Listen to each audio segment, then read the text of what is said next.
Hello, I'm Dr. Dedrick Sims, the CEO of the Sims-Fayola Foundation.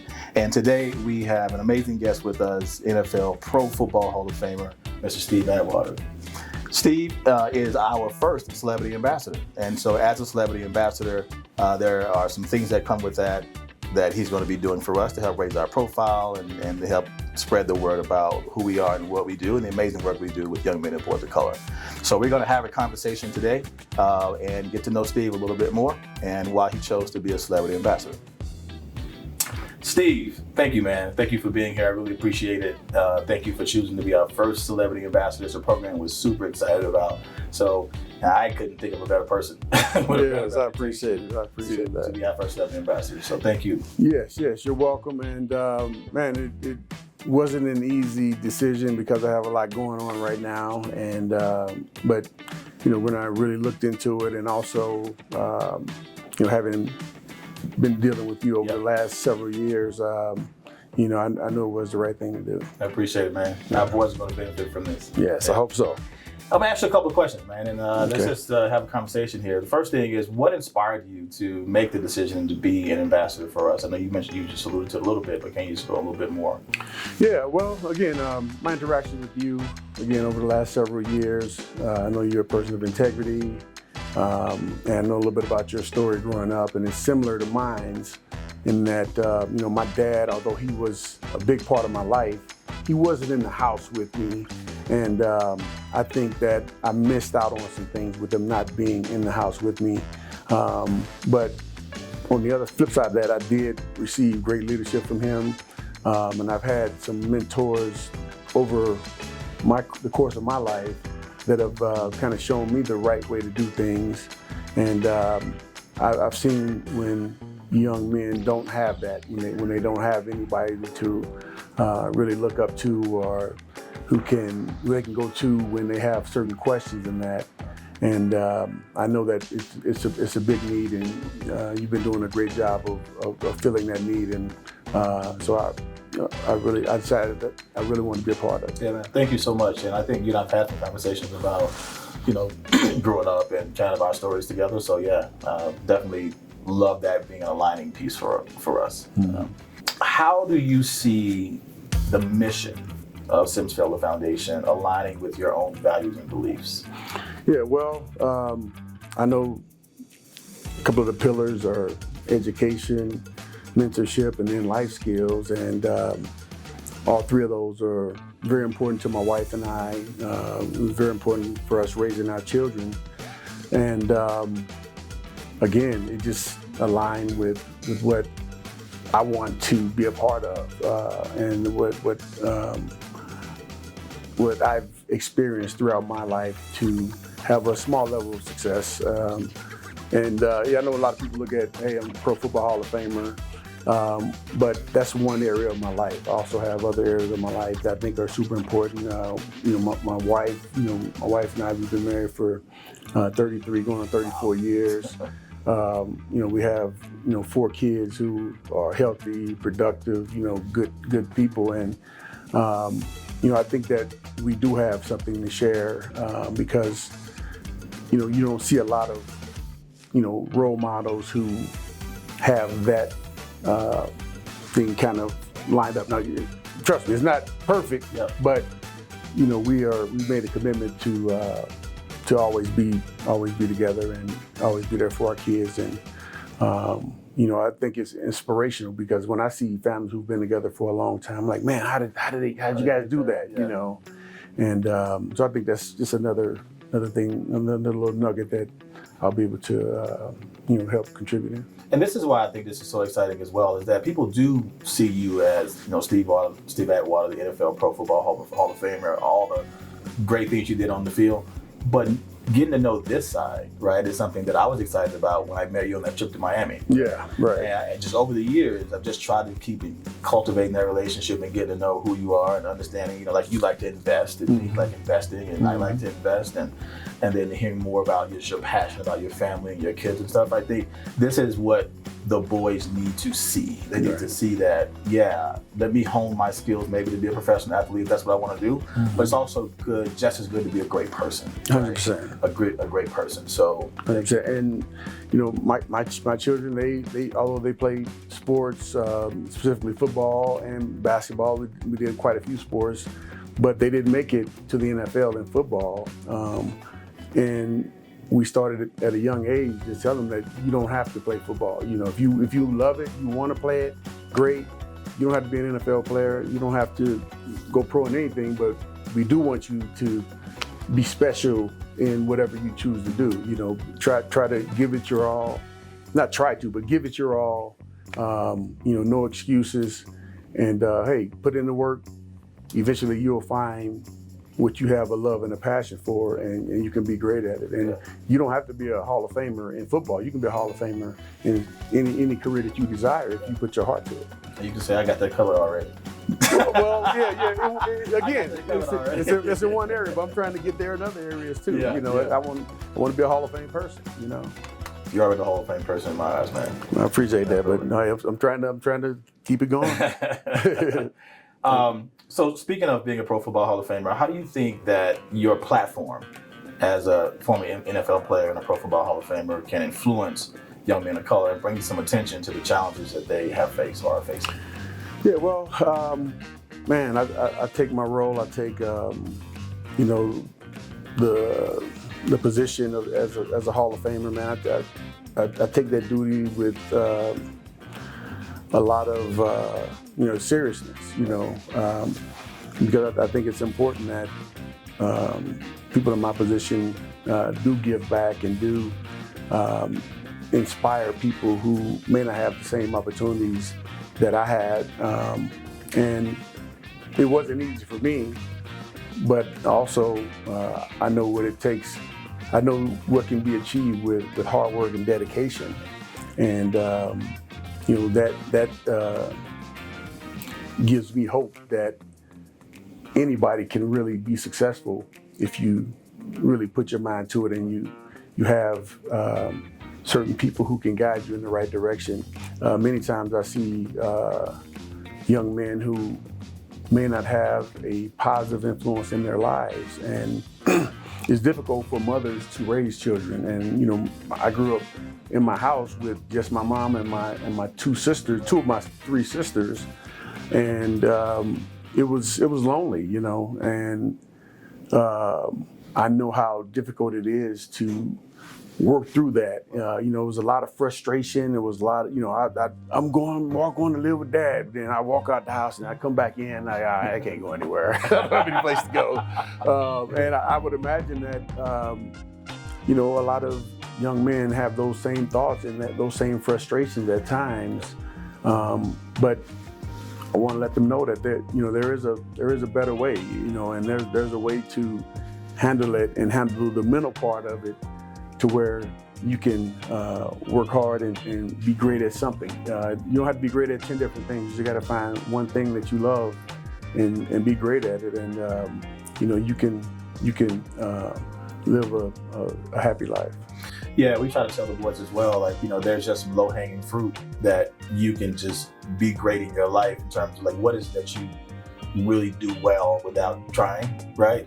Yeah. You know, let's figure out how to use that in a very positive way and to help you kind of move the needle in your life. So that's what we call low-hanging fruit. Like, you're not searching for what I do best and what I do great. Mm-hmm. How can I use what I do naturally as a way to improve my life outcomes and help other people?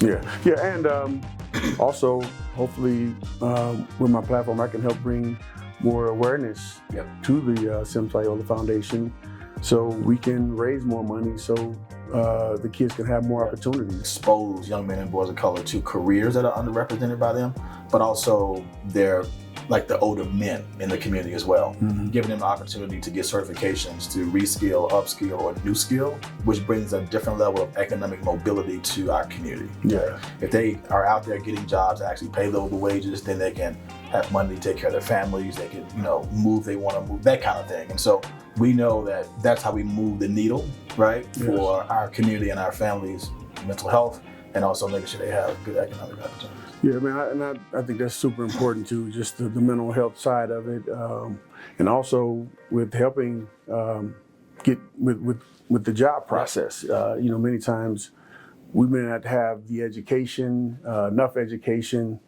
but we have the heart and we have the spirit, and we can learn, but sometimes we haven't gone through the right process. We don't have the right paperwork, but opportunities are there for young men. I think that with the right training, I think they could go much further. And again, I think that's one of the areas where that causes mental health issues, because, hey, you can't take care of your family. You have obligations and you can't meet them.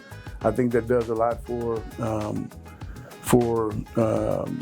not only your mental health, but also just how confident you are in yourself. You know, if you can't take care of your family, man, that takes your confidence takes a ding. It does, because then I agree. No matter what socioeconomic level that you're on, as a man, like, you have this innate desire to lead your family, to take care of your family. You don't want to tell your kids no all the time. And if you know that what's stopping you is financial opportunity, having the job that you want to have, and then there's roadblocks and challenges for you getting, that's the most frustrating thing in the world. And you're right, it could lead to just like mental instability, dysregulation, and then we see people show up that way, angry, upset, and you don't know why. Like, what's wrong with this person? Like, what's wrong? And there are challenges in this community that they're facing. You're not aware of it. And many times, men especially won't say anything. Won't say anything. We'll just keep it inside. And we call that toxic definitions of masculinity. And we talk to our boys about that. Like, look, it's okay not to be okay. Like, it really is okay not to be okay. And that's why we offer like counseling services for our team here. We do self-care Mondays, to where they take time off, and we do things like yoga and meditation and book studies and all that. Because what I realized, Steve, is that these guys are just big versions of the boys that we're serving. 100%. And they have also missed out on opportunities for career exposure, mental health support. These guys go to counseling, all these things, pedicures. They have all those opportunities. So that's really exciting work that I hope you're excited about. Yes, for sure. I'm definitely excited about it. How do you envision like your involvement with the foundation evolving over time, right, as we continue to tackle challenges and create opportunities for boys of color? Yeah, well, it kind of depends on where we go with it, right? Right now, it's more of an ambassador, but I think the door is wide open to expand and do more things. But I mean, we'll kind of see how it goes along, and I anticipate it being a great relationship, and us just continuing to build on the great foundation that you've laid and the rest of your team have laid. We are so excited about our partnership with the Broncos in general. When they were able to give us some funding, they just committed to 2 more years of funding. They just sent me an email from the Broncos charities a couple days ago saying, hey, we want to invite you to apply for some more funding. And I called them. I said, well, is there a limit on it? They're like, no, there's no limit on it. Right. We'll approve up to the amount. We just don't know. Just submit it. And I'm going to get ready and submit it. Yes, do that quickly. But I'm doing it around mental health, right? I'm asking for some funds to be able to help continue to support our mental health department.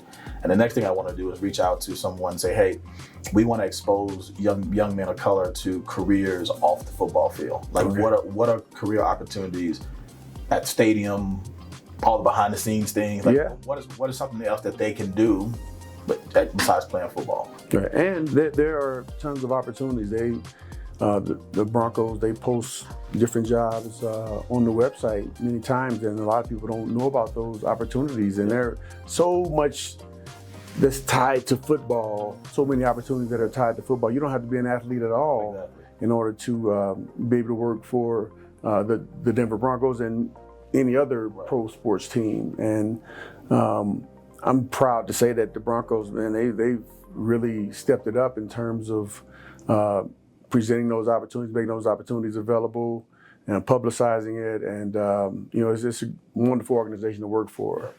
Well, I'm excited about it. You've had an incredible career and life journey. What advice would you give young boys of color who are trying to overcome obstacles and pursue their dreams?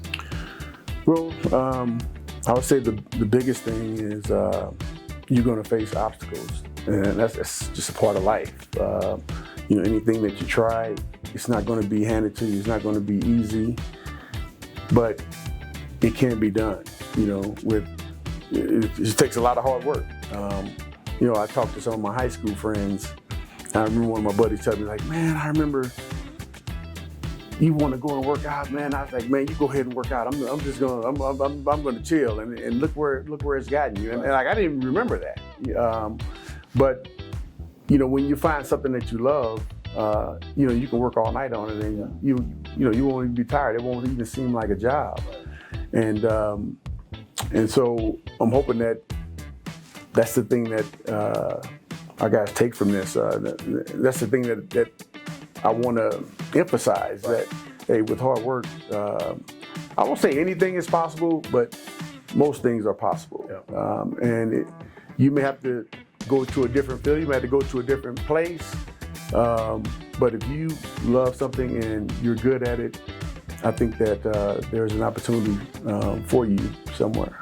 I remember, to your point, I remember when I was starting my first charter school, I was a principal in a school, and being a principal is demanding by itself. But every day, Steve, for about 6-7 months, I used to come home, get off from work, go home, pick up my laptop, and work all night on creating my first school. Right. Same thing with this foundation. Like, the time goes by, you just don't know. I mean, it's when you do something that you love, it doesn't seem like work. Yeah. There are some days it's just going to be tougher than others. But at the end of the day, it's like, this is what I love to do. I constantly think about it. So to your point, it's like, that's really good advice. Yeah, and just know, hey, you got to put in the work. Yep. It's nothing going to be handed to you. Nothing at all. Last question I have is, what would you say to the community and any potential supporters as to why they should get involved with this foundation, the Sims-Fayola Foundation?